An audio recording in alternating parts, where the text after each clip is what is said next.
अंकित जी पलवल से। श्री हरिवंश। जय श्री राम महाराज जी, आपके चरणों में कोटि कोटि प्रणाम।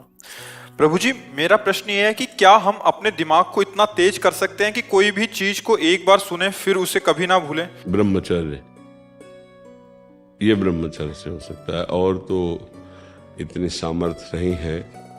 ये ब्रह्मचर्य में होता है, या पूर्व का कोई तप, जैसे छोटे से बालक में देखा जाता है भारी स्मृति, भारी ज्ञान, वो पूर्व का उसका तप है, भजन है। तो अभी जन्मा 5 वर्ष का है, 6 वर्ष का है, वो बड़ा ज्ञान उसको है, वो पूर्व का उसका स्टॉक है। पर इस जन्म में हम स्मृति को अगर, तो वो ब्रह्मचर्य ही है। अगर हम ब्रह्मचर्य का नाश करेंगे तो स्मृति नहीं रहेगी।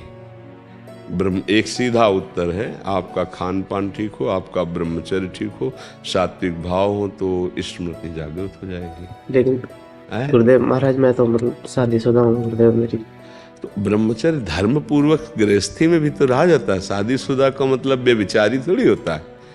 देखो, जो शास्त्रीय पद्धति है तो संतानोत्पत्ति के लिए आदेश है, उसको नियम पूर्वक अगर निर्वाह किया जाए तो एक पत्नी व्रत रखने वाला, धर्म से चलने वाला, और वैसे शास्त्रीय पद्धति प्रत्येक मासिक धर्म के बाद, जो 10 दिन के बाद संतानोत्पत्ति के निमित्त समस्त देवताओं और भगवान को नमस्कार करके वो गृहस्थ ब्रह्मचारी में, तो उसमें स्मृति की, देखो स्मृति का नाश एक काम ही कर देता है।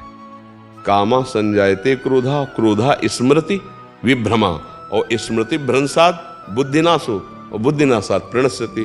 तो अगर हमारा निष्काम भाव हो तो हम स्मृति वाले बने, तो गृहस्थी कोई निंदनीय थोड़ी है, कोई निंदनीय नहीं। देखो, हम जब शास्त्रों में पढ़ते हैं तो गृहस्थ जनों ने, जिनके बड़े बड़े धर्मात्मा संतानें हुई, उनकी बात, काफी दिनों तक ब्रह्मचर्य रह करके संयम से फिर गर्भाधान हुआ और फिर ब्रह्मचर्य से रहे, तो उनकी संतानें बड़ी प्रज्ञावान, बड़ी विवेकवान धर्म।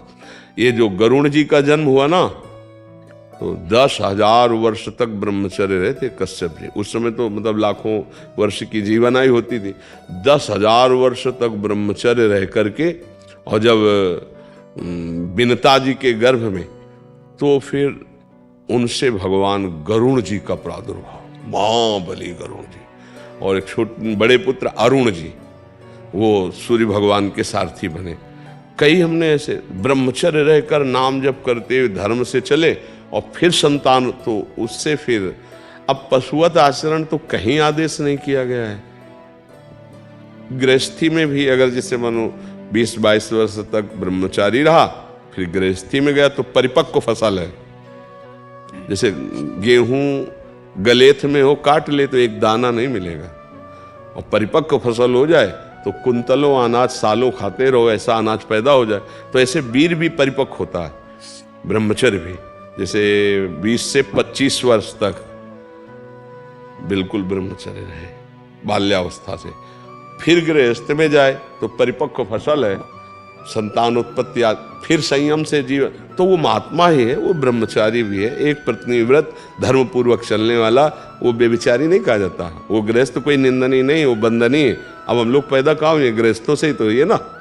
कोई भी परम बड़े बड़े परमहंस कहाँ पैदा हुए? धन्य है वो माता पिता, वो भी तो गृहस्थी में थे, जिनके बड़े बड़े महापुरुष प्रकट हुए।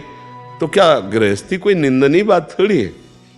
अगर बच्चा संयम से चले तो। अब संयम को नष्ट कर दे तो फिर चाहे गृहस्थी में ना जाए तो भी नष्ट हो जाएगा। बहुत प्रकार हैं, तो हमें लगता है अगर संयम से चला जाए तो गृहस्थ धर्म में बंधनी। पर स्मृति जो है वो ब्रह्मचर्य से, मतलब वीर शक्ति ही स्मरण को बहुत जोर की पवित्र रखती है, बहुत स्मृति जागृत हो जाती है। पर ब्रह्मचर्य पर महत्व दे। अब ऐसा थोड़ी कि कोई मनमानी आचरण करे। क्यों बच्चा?